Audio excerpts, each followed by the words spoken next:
Halloween can bring out the ghouls and goblins and, of course, scary ghost stories. Many people find that it can make their kids anxious.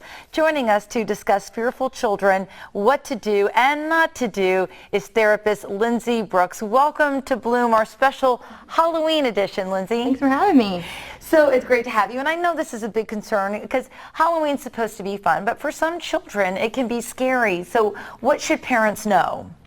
Well, first, some of the top fears. I want to just kind of go through those because to understand what some top fears are, you've got to think about how old your kid is. So for infants and babies, toddlers, it's going to be stranger danger and separation from parents.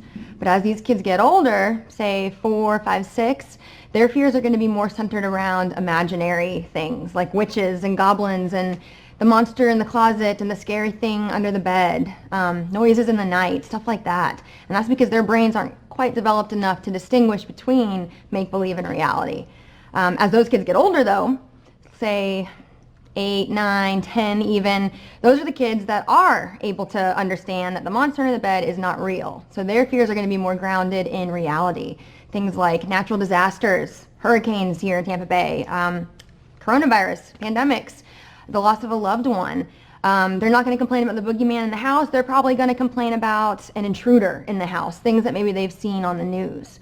And then you probably won't be surprised to know that for teens, tweens, and kind of in-between age, social realm stuff is going to be what fuels their fears. So the fear of not fitting in or being judged by their peers, how they look, how they dress, how they act, that kind of thing. Yeah, that really is tough, and you brought up so many great points. And so as parents, what can we do? I mean, first of all, like on the actual night, like I should have said this right from the get-go. We all are cheering on your costume. It looks amazing, and you look like a good witch. But when you're out and about with your children, I mean, what can we as parents do to kind of maybe guide them, protect them, keep them from getting too freaked out? And this is the fun question because there is a lot that parents can do and that parents should do.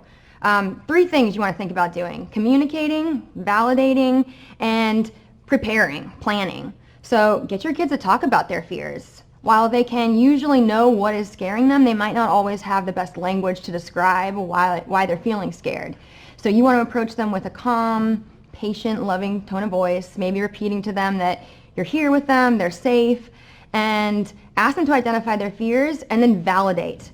Because while their fears might seem silly or irrational, especially by our adult standards, that feeling of being frightened is real and raw. So we want them to feel like they're heard and understood. And the quickest way to do that is to just repeat back what you heard. Oh, you're scared.